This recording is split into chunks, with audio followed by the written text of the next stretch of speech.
Hello, hello, everybody, and thank you for joining Ask the Experts. We are here today with our author's edition, which we do quarterly. So if you are an author and you want to be on Ask the Experts, reach out to me at info@aklegacyfoundation.com. That's the email where you can send the email to say, hey, I would like to be on the author's edition of Ask the Experts. And today we have two amazing authors. I'm going to share my screen here. Today we have two amazing authors. We have Asante McGee and we have Angela Wheatley. They are some incredible authors, and we are going to get to know them a little better today, okay? So like I say, this is Ask the Experts, and we are shining the light on these authors. We're going to be introducing their books, Reclaiming My Power, My Life in the Aftermath of R. Kelly, No Longer Trapped in the Closet, Giving Birth to Purpose, What's Your Baby's Name, and how about this one? Mean Girls in the Church, okay? So we are going to get to know these authors just a little better here. But look, before we get started with the interview questions of the authors, I have some mystery questions that we are going to, so I have 4 mystery questions here. And let's see, Asante, since your name is on there first, we're going to start with you. Pick a number 1 through 4. I have 4. 3. 3. Number 3 says, what is the best part of your day? Waking up. Can't go wrong with that one. Can't go wrong with that one. You cannot go wrong with that one. I'm not even going to argue with that one. Angela, 1, 4, and 2. 4. Number 4. Oh, this is a good one right here. If you had to write a book about the year 2020, what would the title be? Oh, first I was gonna start with a hot mess, but a hot mess that ended up being a blessing. Okay, there you go. And I have 2 more. Asante, number 2 or number 1? Number 1. Number 1. Okay. What did you want to be when you grew up? I had a lot of things I wanted to be. The first thing I wanted to be was a teacher, and then a pediatrician, and then an attorney. We all have multiple things we want to be when we grow up. And number 2 is for you, Angela. You ready for this one? I hope so.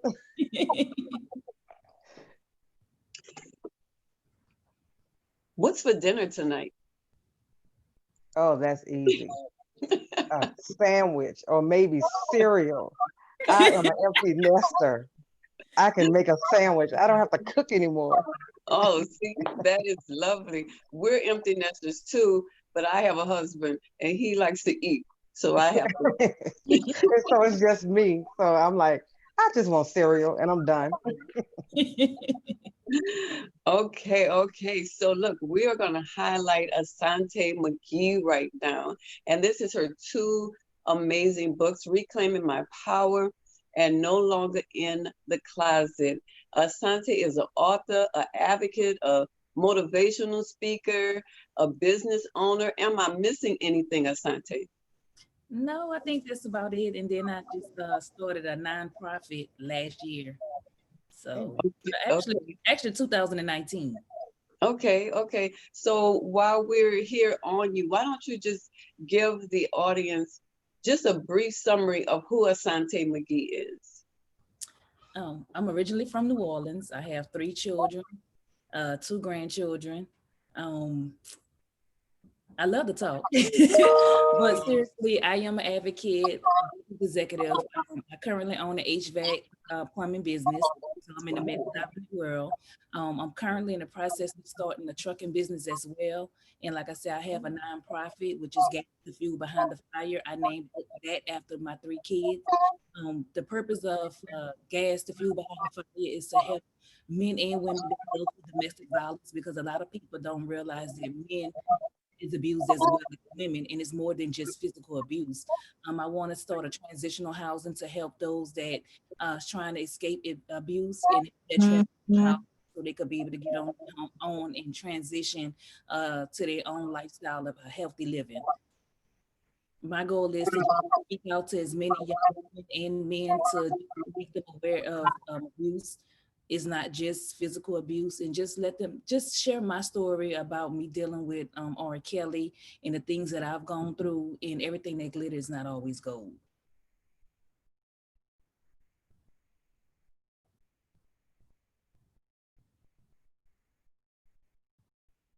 I think you muted, Kitty. Thank you. See? Thank you for that, Asante. And we also have Angela Wheatley, and she is also an author, a speaker, and a counselor. Angela, did I forget anything? You're on mute. I tell you, this mute button will get you every time. Um, no, you pretty much summed it up well. I am a licensed realtor. I've been in real estate now for about 6 years. I was licensed originally in Louisiana. Then I relocated to Missouri. I was licensed there. And now my final stop is Houston, Texas, and here with the kids. And so I'm licensed here in Houston, Texas, as a licensed realtor. Um, and you have everything on there. I am an author, Christian counselor, also the CEO and founder of Birth and Purpose Empowerment, uh, where we identify purpose and create legacy. Awesome, awesome. So I am just excited to ask you guys some questions in reference to your writing. That's what we're talking about today, okay? So I have some questions that I would like to ask you guys. I got a slew of questions here. So we're gonna get started. And let's see, I'm gonna stop the share for a moment, and then we'll get back to that. So Asante, I'm gonna start with you. We already see that you have 2 books. Is that the only 2 books you have? Did I miss any?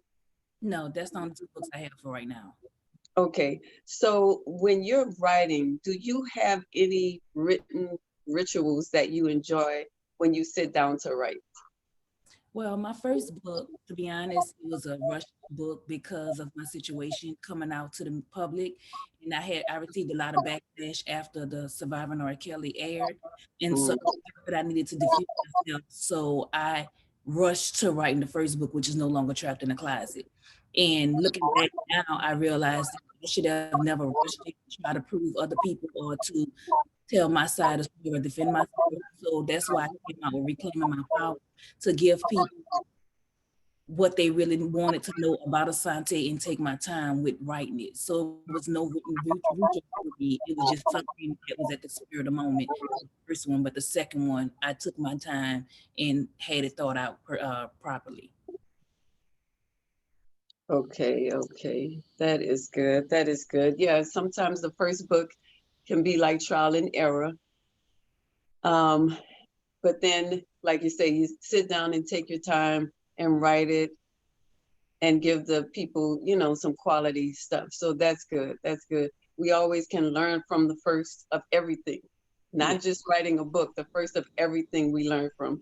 And what about you, Angela? Do you have any rituals when you sit down to write? You on You're mute? on mute. I thought, not so well. I guess part of a ritual is I am that 2 a.m., 3 a.m. thinker. So I wake up, and that's my time. That's when my thoughts are fresh, and I hear so clearly from God. But just like Asante said, um, giving birth to purpose is a revision to the first book that I wrote. It was it wasn't rushed, but when it came to the end of the publishing part and all of that, I kind of relinquished my ideas. The cover wasn't what I wanted to be, and it was just some publishing things that wasn't right. But I was like, well, they know more than me, so I kind of let that go. And then a year later, it just didn't sit well with me, and I heard God say that I gave you that baby. But it basically gave me a dream and showed me that just like if He gave me children, would I give that to anybody to just mishandle? And that's what I did. And so I had to go back and revise that cover. And when I revised the cover, He gave me how to finish that book the way He wanted it. So I definitely understand what Asante was saying, where I kind of rushed through that process, but it was a learning process. So now giving birth to purpose is the baby that God gave me. And so I was able to put it out there. But that 3 a.m., that's my time with me and God, and that's me kind of sharing that personal time. Yeah, that's good. That's good. I noticed I have a ritual also. And so I like to ask the other authors, do they have a ritual? Because you just never know. Some people just sit down and write, and then some people have to do some things before they write. And I'm one of those people. I have to do some things before I write. Okay.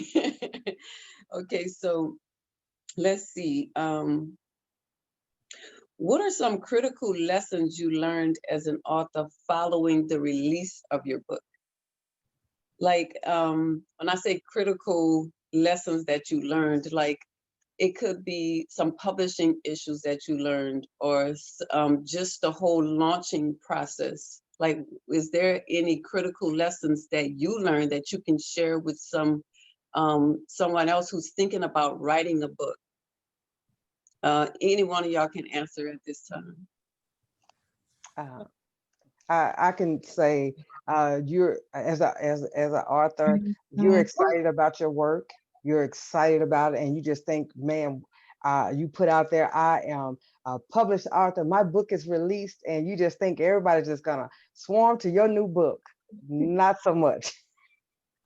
It's like, hey guys, I'm out here, and but I'm learning now, because I ended up, one of the reasons why, because I reached out to you in the second book, was, hey, now how do I get my name out here? Because I believed in what I wrote, but now how do you get it out? Because I wasn't ready to sell myself and to sell this product. I just wasn't ready for that part of it.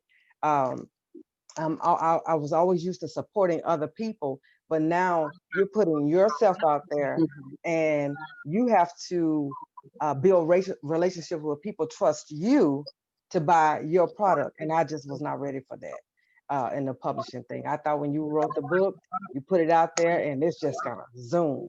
So that was one of my things I learned. Asante? And like I always say, never rush the process. Take your time. And even when it comes down to publishing, because there's a difference. If you read both of my books, you can tell the difference with the publishing, the editing, and things like that. When I did it, I didn't have a management team. I didn't have a team to help me. So I just went to, Amazon and did self-publishing. And I went through whoever they referred to help do the line editing, all kind of editing. So I'm thinking, okay, hey, they're going to make sure that everything is the way it needs to be, grammar check, make sure there's no run-on sentences. But then it's like when you go to your second book and you go through the publishing company and they make sure everything is to the point where it needs to be published and everybody's satisfied. It's just really take your time and just don't go with the first person that say, oh, they can line edit, and trust their process. Even after you go through someone else, even if it's time consuming. And I know a lot of people probably have so much money that they're going to pay, you have to go over and over and over again. And even after they line edit it, they still give you a certain time frame to come back for them to correct something else too. So just really, really take your time. Do not rush it, because if you rush it, you're going to regret it. Most definitely, most definitely. So a lot of people you know, they come and they ask me questions about, you know, writing and publishing their book. And that's one of the things that I find they want to rush the process.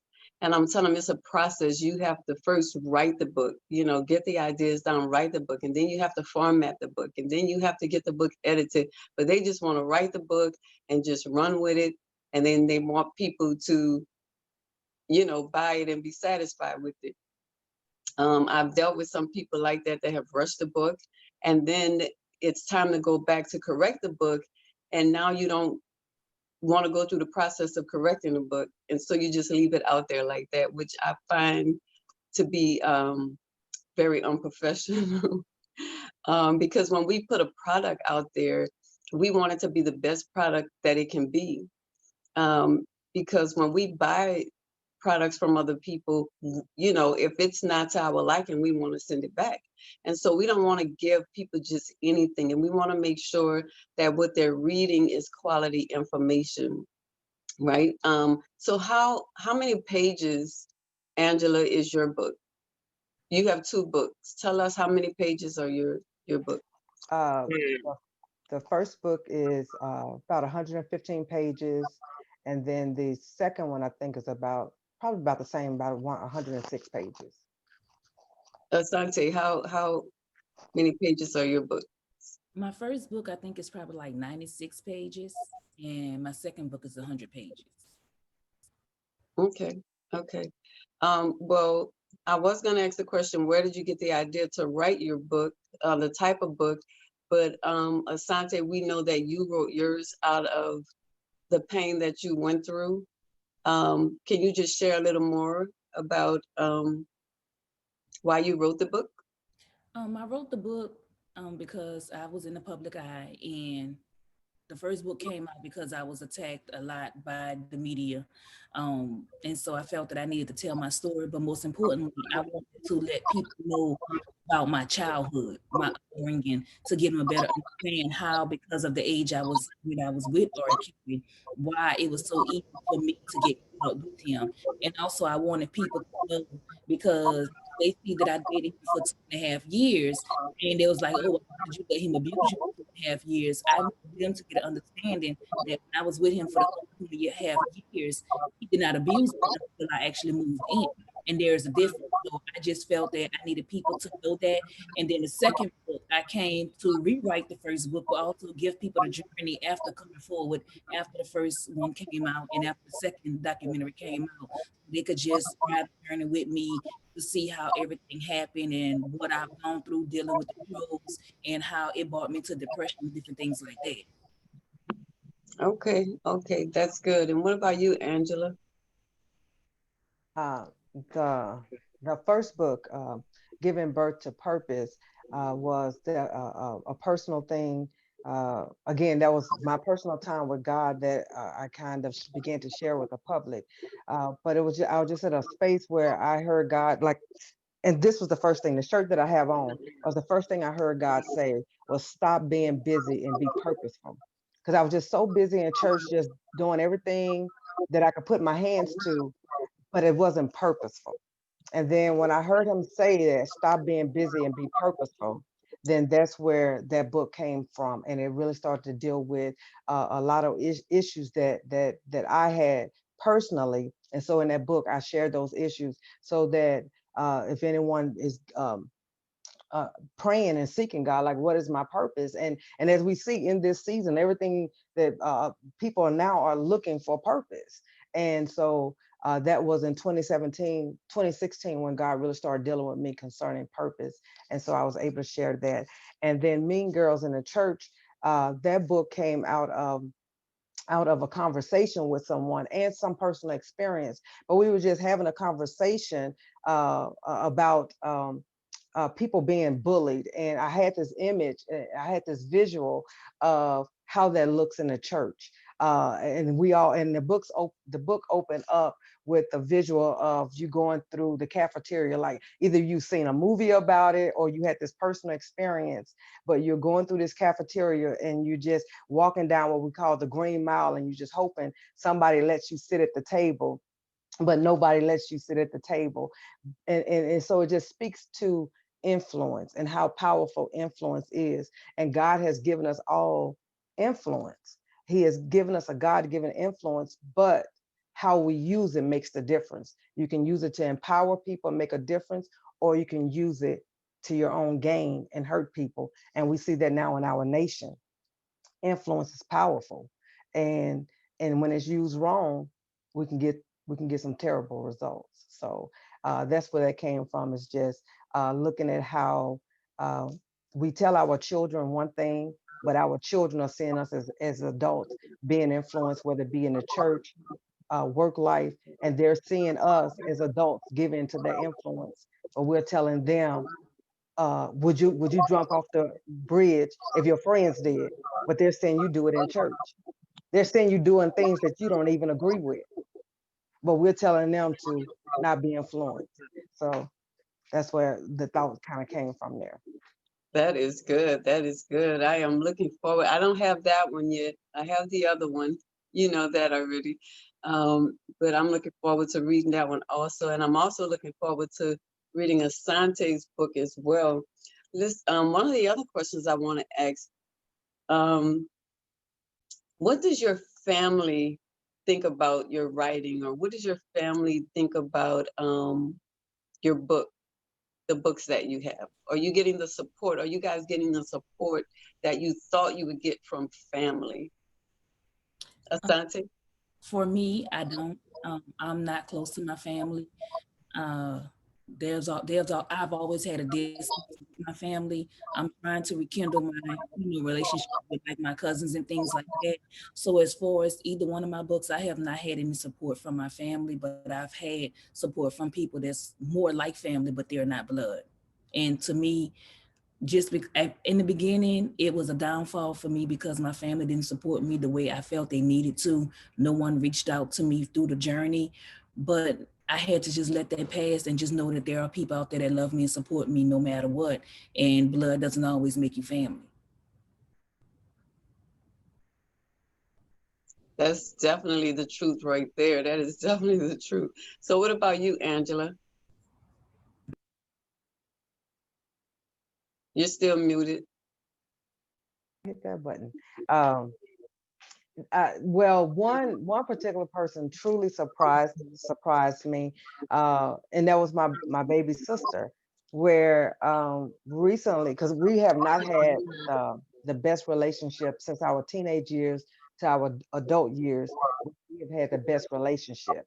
But she has really just been so proud of me and bragging to everyone about my sister's an author. I'm like, in her mind, I'm a world-renowned author, so I'm gonna run with that one. But she just brags about me, and I'm like, God, like she is really proud. And that is something that has not been where not where she will actually tell me about it. She wouldn't say it in front of me. So that has been a blessing. And my mom has always been supportive, but since I've written the book, she has been, she's been battling dementia. But I know it's like I know that if she knew, she would be proud because she always felt like I can do anything, even when I didn't know what I was doing. So, uh, but for the most part, those two have been my sister's support had really thrown me off guard. Um, and just like Asante, I'm kind of working and praying for a better relationship with my family, especially with my brother. So, but I've just learned that what I don't have, God gives me, and so He said that whatever you need, He'll be. And I didn't have that strong relationship with my blood family, but He gave me other family, and I just love them to life. So He just gives me, uh, and so I appreciate those who may not be my blood, uh, their family as well. So Yeah, sometimes it can be a strain with family. I completely understand that. Even the ones that you think are close to you, you think they're going to support you and they don't. It could be very discouraging at times. But like you say, I have to turn and look to God and believe that He'll, give everything that's needed. And that definitely happened with me. with my other books and with the current book that I have. And it's almost like people want to see it moving before they support you, you know. And so I just had to take, you know, my eyes off of them and just be thankful for the people that are supporting me. A lot of people I don't even know, I've never even seen before. And so that's a blessing right there. So one of the other questions that I wanted to ask is about marketing. Do you find marketing challenging? And what ways do you market? Angela, you can answer first. Okay. Uh, I have found marketing challenging. Again, just learning to kind of put myself out there. Because and it's crazy because I am in sales, but for me, selling a house, I was selling the product. Like, you're coming to me because you're ready for this house. But so now marketing my book, I got to put myself out there. And that just was a flip, and I just was not ready for. And just all these different things that you got to kind of put yourself in front of people. So for me right now, marketing is still a challenge for me. I'm starting to use social media more. I'm starting to connect, finding that connecting with other authors are helping. Like mediums like this has been a blessing. So right now, those are my tools and techniques, and I'm still learning. But yeah, just putting myself out there and being the face of the product, that's just a little hard for me right now, getting used to that.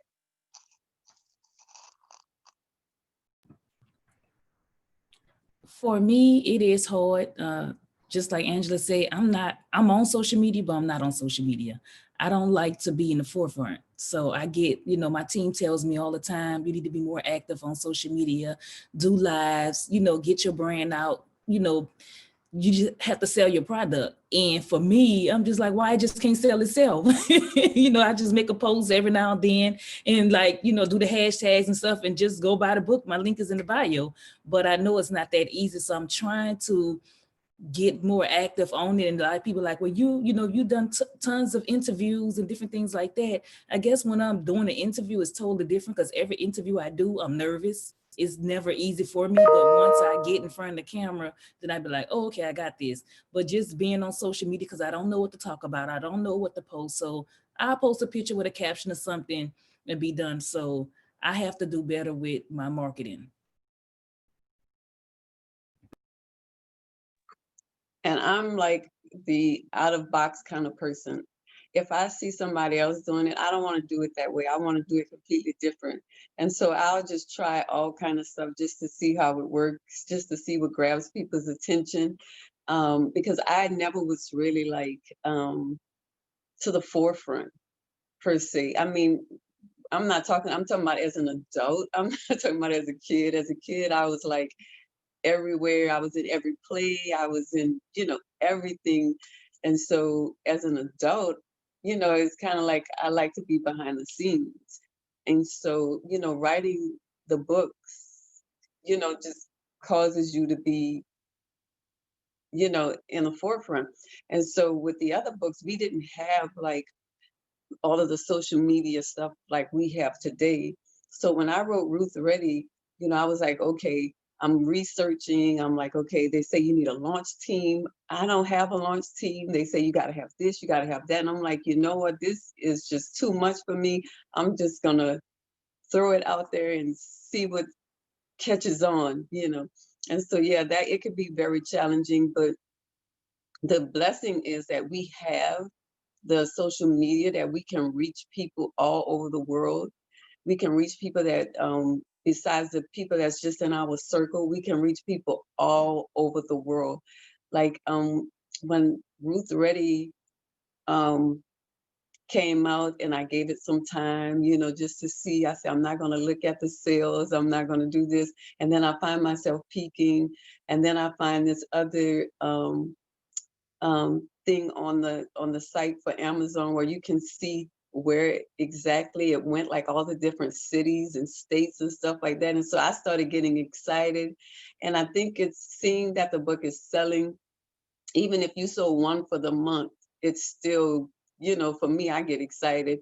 And so just to be able to see on that map, you know, all the different cities and the different states. And, you know, I had 2 of them to go out of the country. And so that was just amazing to see. And I think that encourages us to keep pushing, you know, and keep pushing.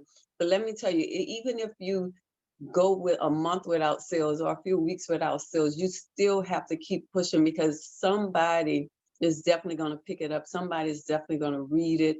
And so, you know, let that just be an encouragement that it's a, as we know, it's a process, and we have to continue to work at it. It's not going to just happen like anything else. We have to continue to work at it. And so be encouraged, ladies, you know, as the book is out there, it's out there for a reason. Somebody needs to read it. So let me ask you this also, and this is a question that I'm going to ask for you to be able to share with some aspiring writers, because you know we have a lot of people that say that they want to write a book. Now we know that only 1% of the people actually write the book, but there might be somebody that's going to watch, and they need to know. So, you know, writing, for me, I found that writing can be emotional sometimes, and it can be draining, and it can be stressful. Um, but or do you guys have any tips for any aspiring writers? Uh, I would say one, when you open up about the ritual or your routine, um, be disciplined in that routine. Whether if you're saying I'm going to commit once a week, I'm going to commit an hour or two. Be diligent in that time that you set aside, because if not, you will find yourself next year around that same time with the project not completed. So find your time, find your zone, wherever that place is, whether it's in a park, a space in your room, a space in your house, and commit that time, and do the research on whatever it is that topic that you're doing. And sometimes that part can get a little draining, especially, like, to me, research can just be like that dry read, that dry material, and you just feel like, man, I didn't get anything accomplished today. But even when you think you're not doing something, you're still doing something, you're still accomplishing something. So stay on your grind, stay on that purpose, because it just, sometimes it'll feel like, man, I'm not getting anything done. But stick with it, and then the next thing you know, because I'll say this, I started with 15 pages. In my first book, I started with 15 pages. So you may have a thought and you just like, man, I did all this writing, I only got 15 pages. But once you take it to that create that content editor, and they show you how to break it up and how to add more and all that, and to expound on a thought, then the next thing you know, I ended up with 100 and something pages of meat to that project. So don't think your ideas are too small, or it's not valuable, because just like you just said, it's a reason why you're being led to write that book. And don't get caught up in everybody has a story. Your story is special, so write the book and stick to the routine, and don't get distracted.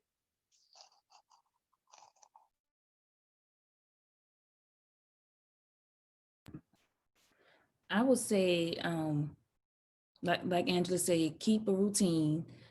Even if you set a certain time of every day to write down, your story, even if you want to do like a chapter a day, or even do a half a chapter. And then even when you're outside of that time frame that you're set, if stuff start coming to your mind, then keep a journal, jot it down. On your phone, you have a note section, or keep a notebook in your purse or something. So as things come to mind, just jot it down, so that way you don't forget. So when you have that set aside time, you can go back to your notes and say, okay, I need to add this and go back to this chapter. Or even when you finish writing the book, even if you don't even know how to name your chapters, after you write your book, then go back and reread it. And then you could take and distinguish which chapter is what by, how the story goes. But never get discouraged. I don't care if so many people tell you, girl, why would you do that? It's so hard. I wouldn't do it. It's not worth it. It's no money. It's too expensive. Long as you feel comfortable with your story, tell your story, and only you can tell your story, because you don't want somebody else to tell it for you. And then you have to go behind them to rewrite it. That is so true. That is so true. And I mean, ghostwriting can be good for some people, especially when you get the right one and they're listening to you and recording you and things like that. So I don't throw ghostwriting out of the way, but you are so right. I tell people all the time when I'm teaching them that you don't have to be a great writer. You just need to have a great story and you need to have some good information. And, some people say, well, I'm not an expert. I'm not an expert. You don't have to be an expert. We're not looking for experts. We're looking for your story. And whatever information you have can be more than what somebody knows. And so that's why you write the book. I call this my author shirt. It says think, pray, write, because I tell them I want you to think about what you want to write about. I want you to pray about what you want to write about. And then I want you to write about what you want to write about, And so those were some really great tips. That's probably the same tips that I would give to somebody else. Let's see, it says, I'm echoing. I don't hear. Okay. Is it still echoing?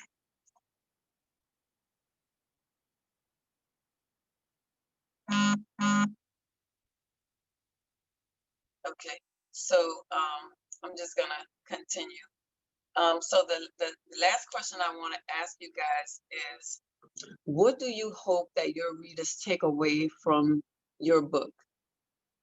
Asante, you can start with this one. I hope that my readers will never be ashamed of your story. Your truth is your truth. Tell your truth. Let the naysayers be naysayers and just keep going. Because at least if one person reads your book, and as long as you knowing that one person you have touched or encouraged them to write and tell their truth, then keep going. That's all that matters.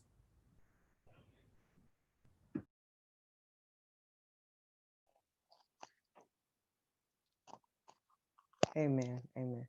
And I want to say to Asante, one, I was mad at everyone that attacked you guys concerning your story, because your story blessed me and so many of those other women who told their story and told their truth. That was definitely a healing process, even for myself. So thank you for sharing your story and getting out there and taking those hits, because putting your face out there, you took some hits. So thank you for that. And anyone who reads my book, I want them to walk away knowing that they have a God-given purpose, that we're just not here by happenstance. And it's not your God-given purpose is not a fluff book. You're not gonna walk away with all these positive lit sayings, but even when you have gone through hell, God can still use he can still turn that thing around. He's the only one that can take to take what the enemy try to use for bad and turn it around for your good and his glory. So I want people to walk away knowing that no matter what you've been through, God can turn that thing around. And so that's my takeaway from my readings. That's great. That's great. Look, I enjoyed interviewing you guys. I really, I put the blessings out there that you guys sell millions and millions of books. Because, hey, we have to support one another. We have to build each other up, because this is not an easy journey, and so we need each other. And that's why we're doing the author's edition. We want to make sure people know more about the different authors that are out there, so that we can begin to support one another. Look, I already, I'm an author. I already know that the royalties are not the best, but it's not always about the royalties. For me, it's not about the royalties. For me, it is about getting my message out there, well, getting the message that God has given me out there. Ruth Ready is about healthy relationships, healthy marriages. And so that's the assignment that he gave me for this season, and that's what I'm out there pushing. Look, I've probably given away more books than I sold. I don't know, I'm just like, hey, you get a book, you get a book. I just want people to read the book so that their souls can be blessed. And I'm sure that's the same reason. I'm sure you guys didn't write the book to become millionaires. That's just a hard thing to do. But before we end, we have a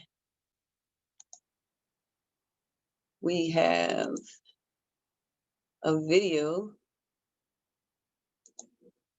that I would like to play. We have a sister here, Alexis Celius. She also wrote a book. It's called Grown Folks Issues. It's a poetry book. And she was on the last AXA Experts Authors Edition. And so I just want to play a little clip here. And hopefully,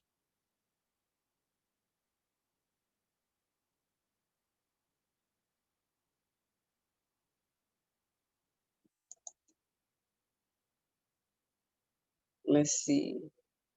Candy, I might need your help.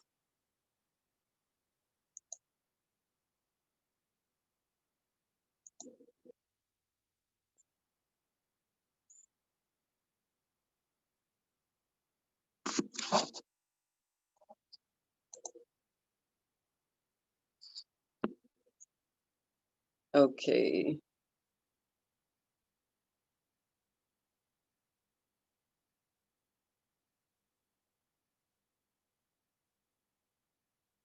Okay, so it may be delayed.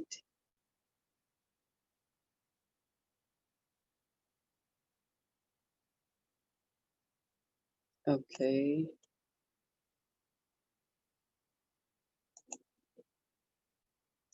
Let me try something else.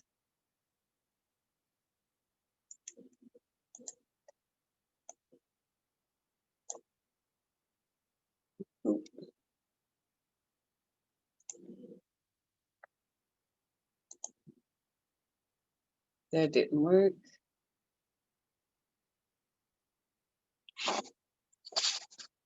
Okay. Well, I'm not sure how to do that. Okay, we'll just add it later. We're gonna skip that. So is there anything that you guys want to leave with the people that are listening, the people that are watching? Is there anything that you want to leave with them? An encouraging word or whatever it is that you would like to leave. Asante, you could start. For me, I just want to tell everybody that, if you're hurting in any kind of way, sometimes it's better to journal it and put it on paper. Just like I just did a conference, I think about a week or 2 weeks ago, turning pain into pages. And sometimes a lot of us are afraid to go get therapy because we're ashamed or can't afford therapy. But when you writing down things, then sometimes that could take and relieve the pain that you have gone through. And just knowing, sharing your story, once again, knowing that it will help somebody else overcome their fear of sharing their story, facing their abuser. Because, a lot of people don't want to face their abuser or bring the abuser to light because they're afraid of being ashamed, or, people telling them, oh, she's lying or he's lying, oh, you're too old, you're too young. Age doesn't have abuse. Abuse doesn't have a gender. So I can't stand when I see people, when men, they're saying they have been abused in whatever kind of way. Oh, they're gay, or they're sitting there saying they're lying, they're looking for attention. But once again, don't let nobody take away your story from you, and just always tell your story. And once again, don't let nobody else tell it for you.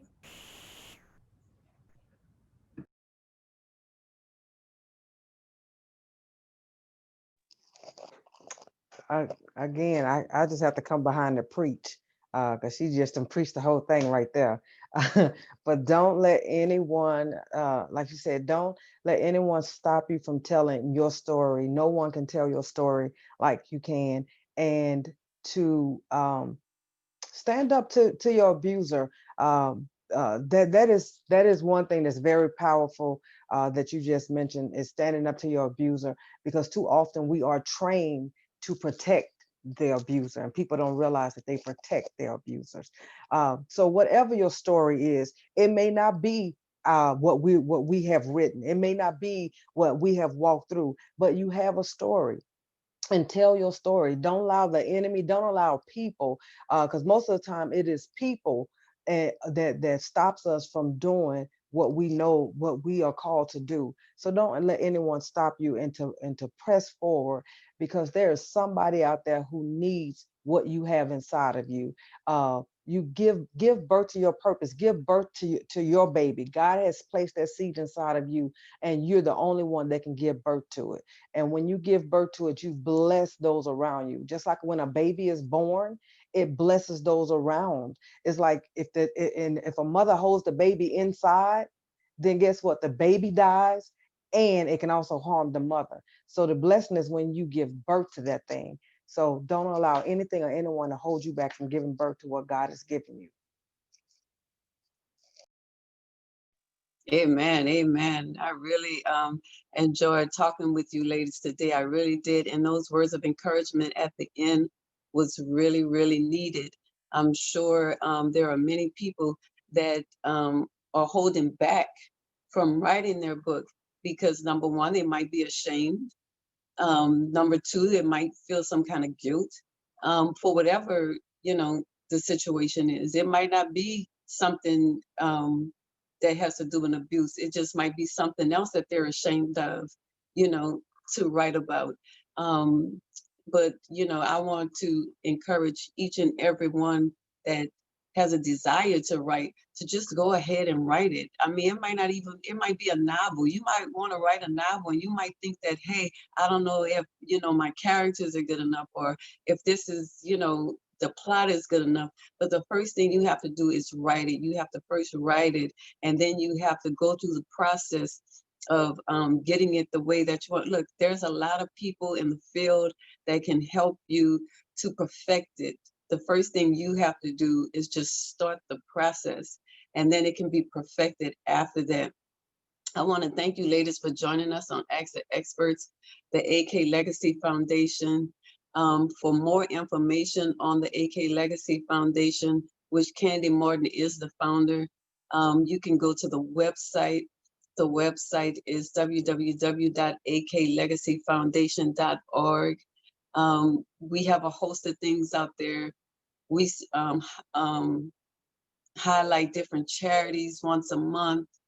I don't know, Candy, do you want to share anything about the AK Legacy before we depart? Well, thank you all. Thank you, ladies, for joining us on today. It's been awesome, and listening to you guys tell your story, tell us about your story, has been great. And so I want to say thank you for that. The AK Legacy Foundation, we are, 2020 was the year of challenge for all of us, but this year we're wanting to take the things that we've learned and apply it. So this year is going to be our year of application. So we are looking for, and this includes you guys, we're looking for instructors. If you want to, if there's a certain skill set that you know that you can share with others. Asante, I know you mentioned that you have an HVAC business, or if there's anytime you want to share your story about that, encouraging other women to get into that field. It's Angela, encouraging and a lot of times we don't realize, but we're all little consultants. And so anytime we're teaching somebody anything, if it's baking cookies, I don't care. We're looking for people with skill set, and we're looking for people that don't mind sharing the knowledge with the foundation. And what that does is sharing your knowledge does three things. It tells people who you are. It's a form of advertisement, so we're gonna appreciate that. You know, a lot of times people shame us for advertising, but however, that people know who we are and what we exist and and what we stand for. So that brings advertising to the presenters. It also educates our community. We are founded on financial literacy, business development, and disaster relief. And so those three things, if you can contribute in any way, whether it's time and of course monetary donations, we're always asking the community to do that. But if you all are interested, anyone that's listening out there, if you're interested in giving a skill set, your time, Every donation is tax deductible, whether it's time or money. And so we appreciate that. And here at the AK Legacy Foundation, we just want to give our community the better quality of life, one person at a time. So thank you guys. Like you said, the website is aklegacyfoundation.org. Don't forget to subscribe and like to our YouTube channel so that you can get, so that you can also stay connected with us as well.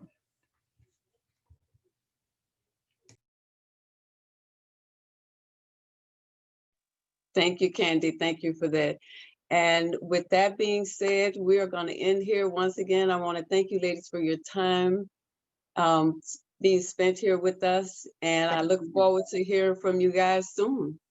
Definitely. Thank you. Thank you, Candy. Thank you, Kitty.